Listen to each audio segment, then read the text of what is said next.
Hello and welcome to today's video of getting started with Scratch. Today we will learn how to get started with, how to develop a program in Scratch. We will learn about Scratch environment, how coding or programming is done in Scratch, and we will develop our first Scratch program.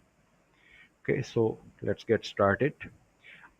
I hope that all of you have created a Scratch account, and we will, of course, first of all, we will go to the Scratch homepage, scratch.mit.edu, and I've already signed in, therefore my username is written here. But if you haven't signed in, then a sign in button will appear here, and you will click that button and provide your username and password to get signed in.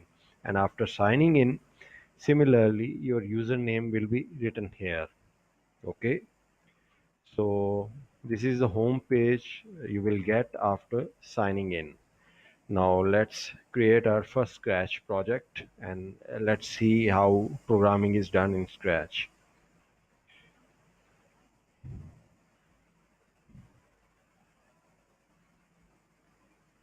This you will have to click this button, create, and it will redirect you to the Scratch IDE, integrated development environment, where you will create and run your Scratch programs. Okay, so let's see what this window has.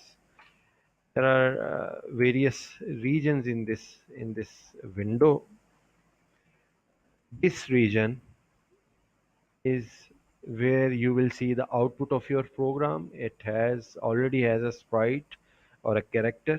This is called sprite in Scratch, and by default, each there is one sprite in each Scratch program, but you can add more if you like.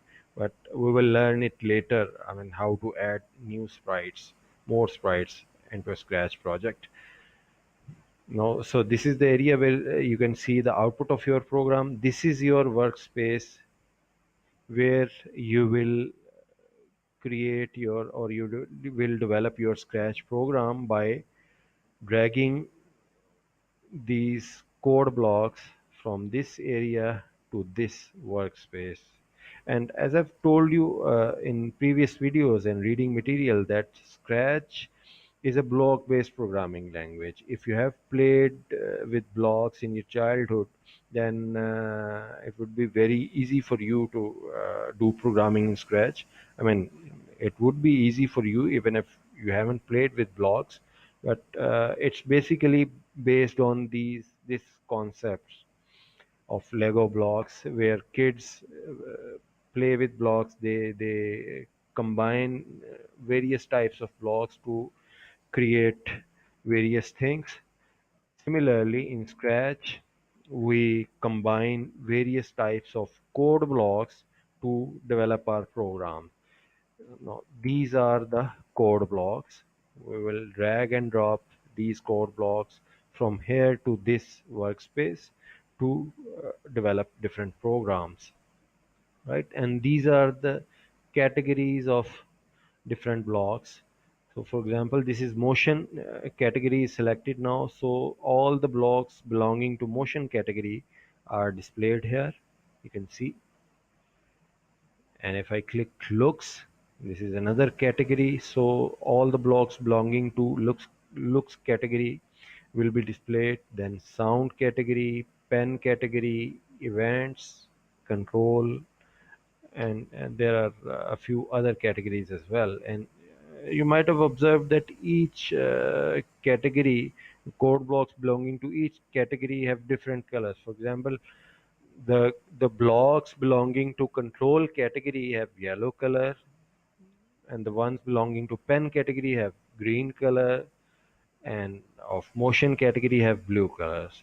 Okay, so please don't get overwhelmed with huge number of code blocks. You will learn them gradually as you keep on developing more and more complex projects. So no need to memorize these code blocks. So we'll see these different types of code blocks later. At the moment, let's start developing our first program. So I'll simply drag and drop this code block to this workspace. Okay.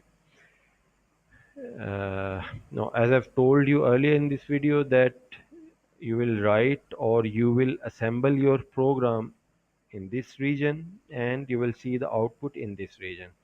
So that means whenever you will run your program, you will see the output in this area. So how will you run the program?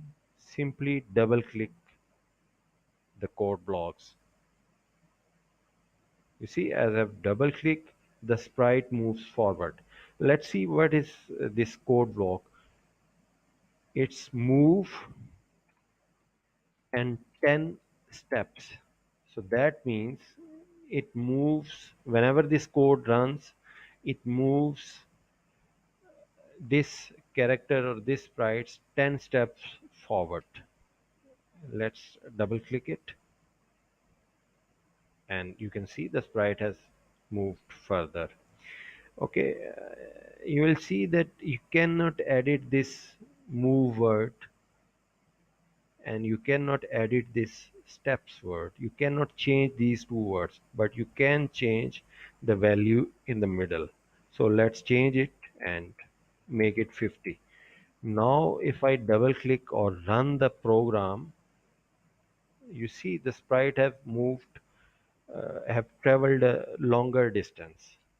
Let's drag and drop this sprite here, and now if I double click this code, you see sprite has traveled more distance. Okay, if I again change it to 10, and now I double click or run the program, you see the sprite has moved little distance. So this is how coding is done in Scratch. And you see we have already written our or developed our first Scratch program. And you see how easy is it to develop a program in Scratch. Okay, so please practice this program yourself. Please keep in mind that you cannot learn programming without practicing. Okay, so practice this program and try changing this value, and see what happens. Thank you very much.